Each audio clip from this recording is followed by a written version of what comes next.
سورۃ ابراہیم کی آیت نمبر 36۔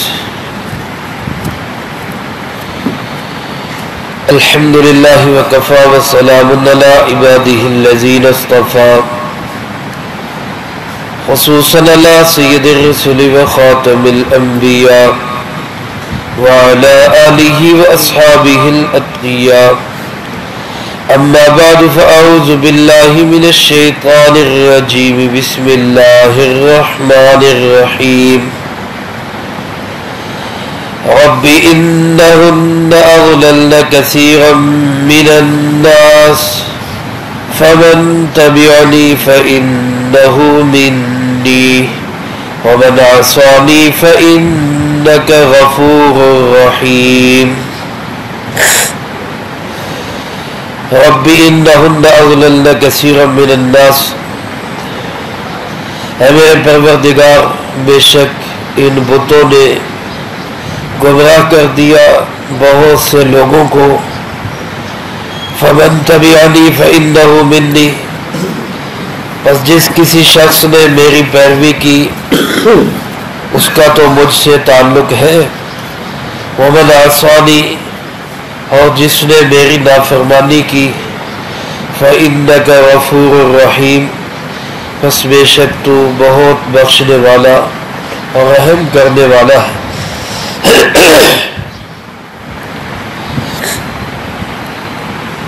میرے محترم دوستو، اس رکوع میں اللہ رب العزت نے حضرت سیدنا ابراہیم علی نبینا وعلیہ الصلاۃ والسلام کا تذکرہ فرمایا ہے، اور یہ اسی مناسبت سے تذکرہ ان کا ہو رہا ہے کہ آپ توحید کے سب سے بڑے علمبرداروں میں شمار کیے جاتے ہیں۔ تمام انبیاء علیہ الصلاۃ والسلام نے توحید کی محنت کی، سب کے کلمے کا پہلا جز ہی یہی تھا، اللہ کے سوا کوئی عبادت کے لائق نہیں۔ توحید سب سے پہلا جز ہے، لیکن ان میں خاص طور پہ حضرت ابراہیم علیہ الصلاۃ والسلام کی خدمات اس حوالے سے تمام انبیاء علیہ الصلاۃ والسلام سے ممتاز ہے، اور اس لیے بھی ان کا تذکرہ اس میں ضروری محسوس ہوا۔ اللہ رب العزت نے خاص طور پہ ان کے نام کی یہ سورت نازل فرمائی، کیونکہ اہل مکہ جو سر تا پا شرک میں ڈوبے ہونے کے باوجود دعویٰ یہ کرتے تھے کہ ہم ابراہیمی ہیں، ہمارا تعلق حضرت ابراہیم علیہ الصلاۃ والسلام سے ہے، بلکہ الٹا مسلمانوں سے کہا کرتے تھے کہ تم نے اپنا دین بدل لیا، ہم اسی دین پہ قائم ہیں۔ تو اللہ رب العزت نے واضح فرمایا کہ ابراہیم علیہ الصلاۃ والسلام کا دین کیا تھا، وہی عقائد تھے، وہی نظریات تھے جو آج امت مسلمہ جناب محمد کریم صلی اللہ علیہ وسلم، صحابہ کرام رضی اللہ تعالی مجمعین بیان فرما رہے۔ میرے محترم دوستو، حضرت ابراہیم علیہ الصلاۃ والسلام نے اللہ پاک سے جو دعا کی،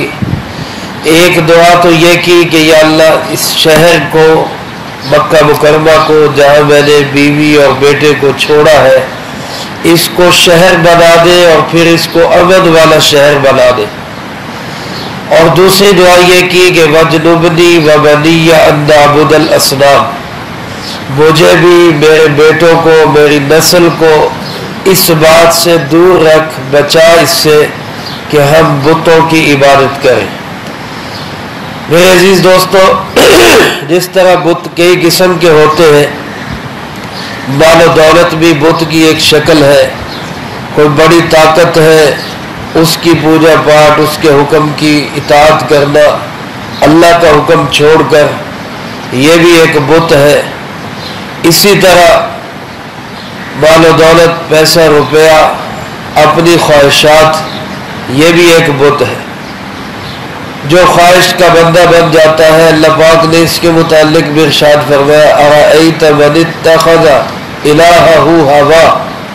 کیا تو نے دیکھا اس شخص کو جس نے اپنا معبود اپنی خواہشات کو بنا لیا، اپنی خواہشات کو اپنا معبود بنا لیا۔ حدیث پاک میں آپ صلی اللہ علیہ وسلم نے ارشاد فرمایا کہ سب سے زیادہ مجھے جس چیز کا خوف ہے تمہارے بارے میں، اپنی امت کو آپ ارشاد فرما رہے، سب سے زیادہ میں جس چیز سے ڈر رہا ہوں وہ فرمایا یہ خوف ہے کہ لمبی لمبی امیدیں ہوں گی اور نفس کی خواہشات کی اطاعت کی جائے گی، لمبی لمبی امیدیں اور خواہشات نفسانی کی اتباع۔ فرمایا مجھے اس سے سب سے زیادہ ڈر لگتا ہے، عشق کی وجہ سے تم مارے جاؤ۔ اور میرے عزیز دوستو، اسی طرح دنیا کے اندر بہت سارے لوگ کسی کو اپنا مرشد بناتے ہیں، کسی کو لیڈر بناتے ہیں،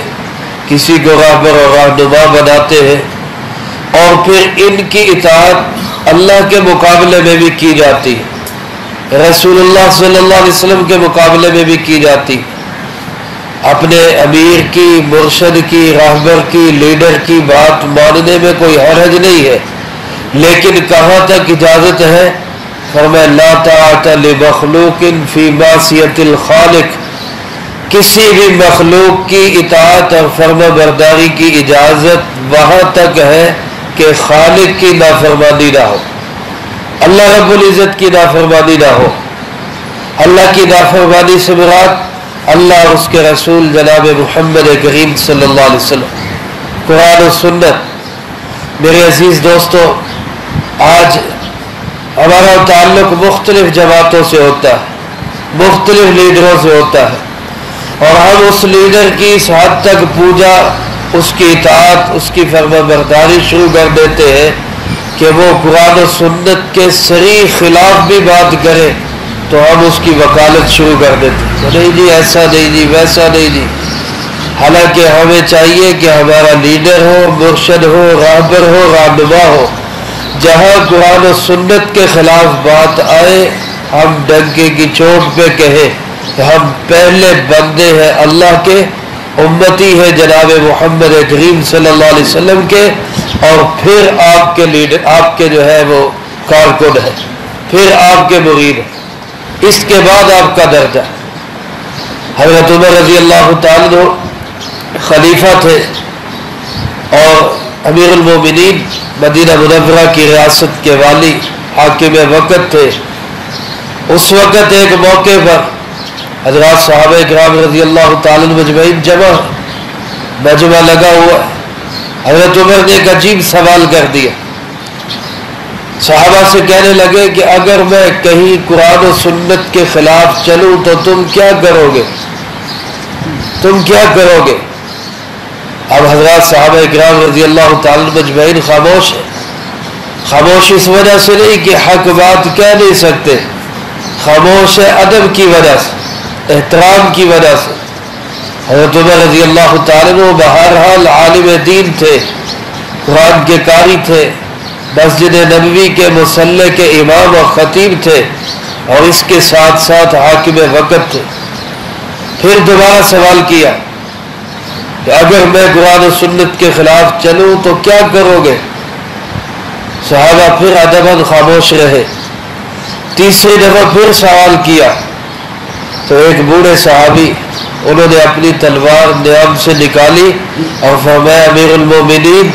اگر قرآن و سنت سے بال برابر بھی ہٹے تو اپنی تلوار سے تمہیں سیدھا کریں گے، اپنی تلوار سے تمہیں سیدھا کریں گے۔ وقت کا راہبر ہے، قوم کا رہنما ہے، حاکم وقت ہے، لیکن رعایا کیا کہہ رہی ہے کہ قرآن و سنت سے ذرا بھی ہٹے تو تلوار سے سیدھا کریں گے۔ یہ سوچ میرے عزیز دوستو ہماری ہونی چاہیے، ورنہ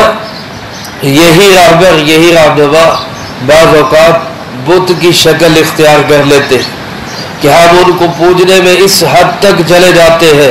کہ وہ بالکل قرآن و سنت کے خلاف بھی چلے تو ہم کہتے نہیں جی ہمارا لیڈر، ہمارا رہنما وہ بالکل صحیح کہ۔ تو اس لیے یہ بھی بتوں کی عبادت ہے، یہ بھی ایک بت ہے۔ بلکہ حضرت ابو ذر غفاری رضی اللہ تعالیٰ عنہ کی روایت ہے، جناب نبی پاک صلی اللہ علیہ وسلم نے ارشاد فرمایا کہ مجھے اپنی امت کے بارے میں دجال سے بھی زیادہ ایک اور چیز کا ڈر ہے۔ دجال ایک انتہائی خطرناک فتنہ ہے جس کی آمد ہے، ہر نبی نے اس فتنے سے ڈرایا، آپ علیہ الصلوۃ والسلام نے بھی اس فتنے سے آگاہ کیا۔ قرب قیامت میں یہ فتنہ ظاہر ہوگا، لیکن آپ فرماتے کہ مجھے اس دجال کے فتنے سے بھی زیادہ اپنی امت کے بارے میں ایک اور چیز کا ڈر اور خوف ہے۔ صحابہ نے پوچھا اللہ کے محبوب وہ کیا چیز ہے؟ تو آپ نے ارشاد فرمایا گمراہ کرنے والے لیڈر، گمراہ کرنے والے رہنما، مجھے ان کے متعلق دجال سے بھی زیادہ خوف ہے اپنی امت کے بارے میں۔ تو میرے عزیز دوستو، حضرت ابراہیم علیہ السلام نے اپنے لیے بھی اپنی نسل کے لیے بھی یہ دعا کی کہ یا اللہ مجھے میری نسل کو ہر قسم کے بت کی عبادت سے محفوظ فرما، وہ مال و دولت کی شکل میں ہو، وہ کسی قوت اور طاقت کی شکل میں ہو، وہ غلط رہنماؤں اور لیڈروں کی شکل میں ہو، وہ مجسموں اور مورتیوں کی شکل میں ہو، وہ قبر اور مزار کی شکل میں ہو، کسی بھی قسم کا بت ہو، اے اللہ مجھے بھی میری نسل کو بھی اس بت سے محفوظ فرما۔ فرمایا رب انہن اضللن کثیرا من الناس، اے میرے پروردگار ان بتوں نے بہت سے لوگوں کو گمراہ کر دیا۔ میرے عزیز دوستو، یہاں سوال ہوگا کہ یہ بت گمراہ کیسے کرتے ہیں؟ گمراہ کرنا یہ بھی اللہ کی صفت ہے، ہدایت دینا یہ بھی اللہ کی صفت ہے۔ اللہ رب العزت ہاد بھی ہے، ضال بھی ہے، کسی کی بھی گمراہی کا فیصلہ اللہ کی طرف سے ہوتا ہے، کسی کی ہدایت کا فیصلہ بھی اللہ کی طرف سے ہوتا ہے۔ تو بتوں کی طرف گمراہی کی نسبت کس انداز سے کی گئی؟ علماء فرماتے ہیں کہ اس کا مطلب ہے کہ بت گمراہی کا سبب بنتے ہیں، گمراہی کا ذریعہ بنتے ہیں، اس لیے ان کو کہا گیا کہ یہی گمراہ کرتے ہیں۔ حقیقت میں تو گمراہی کے فیصلے اللہ کی طرف سے ہوتے ہیں۔ اللہ پاک ہم سب کو ہر طرح کی گمراہی سے محفوظ رکھے۔ جب انسان چھوٹے چھوٹے گناہوں کو معمولی سمجھنے لگتا ہے تو پھر اس کی گناہ کرنے کی عادت بن جاتی، اور پھر جب یہ چھوٹے گناہوں کی عادت بنتی ہے تو یہی عادت اس کو کھینچ کر بڑے گناہوں تک لے جاتی، اور جب بڑے گناہوں کی بھی پرواہ نہیں کرتا بلکہ مذاق اڑانا شروع کر دیتا ہے تو پھر یہی عادت اس کو رفتہ رفتہ گمراہی تک لے جاتی، اور پھر یہ وہ وقت ہوتا ہے جب اللہ پاک بھی اس کی باگیں ڈھیلی چھوڑ دیتا ہے کہ جاؤ جہاں جانا چاہتے ہو چلے جاؤ، پھر اس کے لیے جہنم کا راستہ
بسم اللہ الرحمن الرحیم الحمد للہ رب العالمین والعاقبۃ للمتقین والصلاة والسلام علی اشرف الانبیاء والمرسلین وخاتم النبیین اللہم لک الحمد کما ینبغی لجلال وجہک وعظیم سلطانک اللہم لا احصی ثناء علیک انت کما اثنیت علی نفسک اللہم لک الحمد کما انت اہلہ صلی علی محمد کما انت اہلہ وافعل بنا ما انت اہلہ فإنک اہل التقوی و اہل المغفرہ۔ ہمارے کریم جو درس قرآن ہوا، ان احباب نے جو پاک کلام پڑھا، اللہ پاک اس کو اپنی بارگاہ میں قبول فرما، اس کا پورا اجر و ثواب ہمارے پیارے آقا جناب نبی پاک صلی اللہ علیہ وسلم کی روح مبارک کو ہدیۃً نصیب فرما۔ آپ علیہ السلام کو ہم سب کی طرف سے بہترین جزائے خیر نصیب فرما۔ آپ کے توسل سے تمام انبیاء، تمام صحابہ، تمام بزرگان دین، اولیاء اللہ، بزرگان دین، مشائخ امت، فقہاء امت، محدثین امت، نبی پاک صلی اللہ علیہ وسلم کی امت کے وہ تمام لوگ جو اس دنیا سے جا چکے، جو موجود ہیں، جو قیامت تک آئیں گے، اے اللہ سب کو اس کا اجر و ثواب نصیب فرما۔ بالخصوص رانا آصف صاحب کی بیٹی کو اس کا پورا اجر و ثواب نصیب فرما۔ اے اللہ مرحومہ کی قبر کو جنت کا باغ بنا، درجات کو بلند فرما، سیئات کو حسنات سے تبدیل فرما، کروٹ کروٹ چین سکون اطمینان نصیب فرما، پسماندگان کو صبر جمیل نصیب فرما، ہم میں سے ہر ایک کو اپنے اپنے وقت پہ اچھی موت نصیب فرما، بری موت اور اس کے اسباب سے بھی اللہ ہماری حفاظت فرما، اسلام والی زندگی، ایمان والی موت نصیب فرما، یا اللہ پاک عزت کی زندگی، شہادت کی موت نصیب فرما۔ اللہ ہماری دعاؤں کو اپنے فضل و کرم سے قبول فرما۔ ربنا تقبل منا انک انت السمیع العلیم وتب علینا انک انت التواب الرحیم۔ صلی اللہ علی النبی الکریم وعلی آلہ واصحابہ اجمعین برحمتک یا